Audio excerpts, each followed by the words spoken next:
இந்து சமயத்தில் அனுமனின் பிறந்த நாளைக் கொண்டாடும் பண்டிகையாகும். இது வலிமை, தைரியம், பக்தி மற்றும் விசுவாசத்தின் சின்னமாக போற்றப்படுகிறது.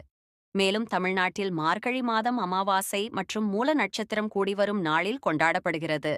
இந்த நாளில் அனுமனுக்கு வடைமாலை, வெண்ணெய், துளசி மாலை சாற்றி வழிபடுவார்கள். மேலும் ராமாயணத்தின் சுந்தரகாண்டத்தை படிப்பது சிறப்பு. அனுமன் ஜெயந்தி ஏன் கொண்டாடப்படுகிறது? அனுமனின் பிறப்பு. இராமாயணத்தில் முக்கிய பங்காற்றிய அனுமன், மகாவிஷ்ணுவின் அவதாரமான ராமாவுக்கு சேவை செய்வதற்காக சிவபெருமானால் அவதரிக்கப்பட்டதாக கருதப்படுகிறது. அமரத்துவம்.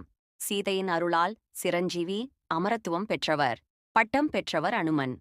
அனுமானை வழிபட அனுமனுக்கு வடைமாலை, வெண்ணெய் காப்பு, வெற்றிலை மாலை, துளசி மாலை சாற்றுவார்கள். அனுமன் கோயில்கள் மற்றும் வைணவ கோயில்களில் சிறப்பாக கொண்டாடப்படும். மந்திரங்கள், பாடல்கள். அனுமன் சாலிசா, சுந்தரகாண்டம் போன்றவற்றை வாசிப்பது சிறப்பு. சிறப்பு.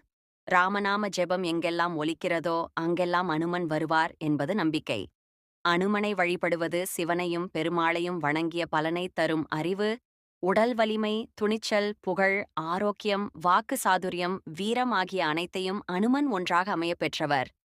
சீதாதேவியால சிரஞ்சீவி என்ற ஆசி பெற்றவர்.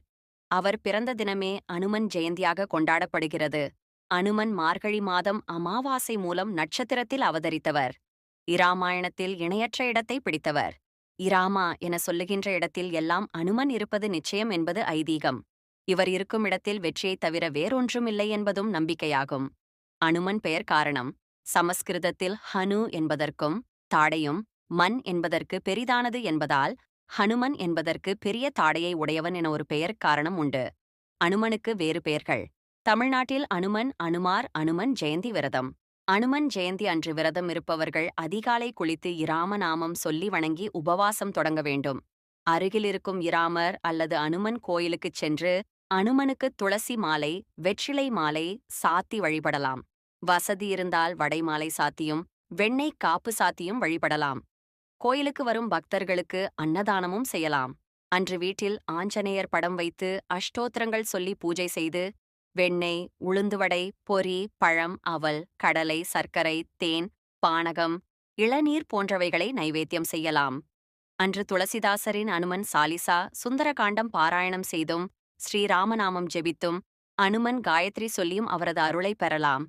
ஸ்ரீராம ஜெயம் என எழுதுவதும் நல்ல பலன்களை அளிக்கும். அனுமன் ஜெயந்தி அன்று நாம் விரதம் இருந்தால் சகல மங்களங்களும் உண்டாகும். நினைத்த காரியம் கைகூடும், வாழ்க்கையில் நலம் பெருகும். அனுமன் காயத்ரி. ஓம் ஆஞ்சநேயாய வித்மஹே வாயுபுத்ராய தீமஹி தன்னோ ஹனுமன் பிரசோதயாத்.